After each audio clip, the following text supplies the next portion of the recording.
Fósturþroski er þegar að fóstur í móðurkviði stækkar og þroskast og verður að barni. Fósturþroski hjá mönnum, eða meðganga réttara sagt, tekur að meðaltali 40 vikur.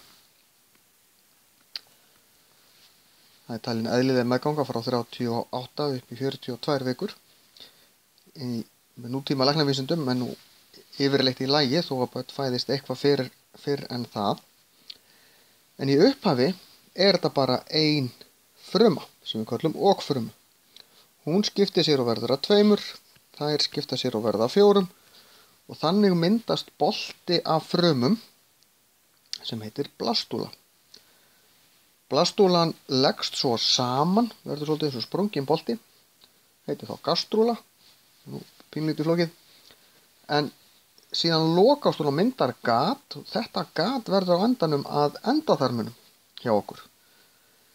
Síðan stækkar þetta og fer að mynda lífveru, en fyrstu vikurnar þá er fósturþroskinn eins eða mjög svipaður hjá öllum hryggdýrum. Þannig við tökum nokkurra vikna gamalt fóstur þá er lítill útlitsmunur á fóstri manna og til dæmis hunda eða hjá hænu eða þess vegna eðlu eða fiski. En það er svona, þegar þetta er orðið nokkurra vikna þá fer þetta greinast í sundur. Síðan fara að vaxa og myndast líffæri og útlimir og á 40 vikum er komið fullvaxið barn sem er tilbúið í að fæðast og takast á við heiminn. Fósturþroskinn hjá mönnum er frekar langur. Til dæmis kýr sem eru miklu stærri en við ganga með álíka lengi og við.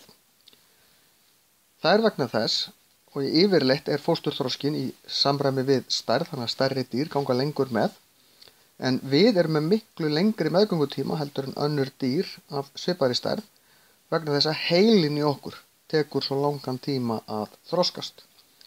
Okkar börn eru líka minna sjálfbjarga þegar þau fæðast heldur en börn annarra dýrategunda. Það er líka út af heilanum og við erum lengur að verða fullorðin. Það er af því að heilinn er lengi að þroskast.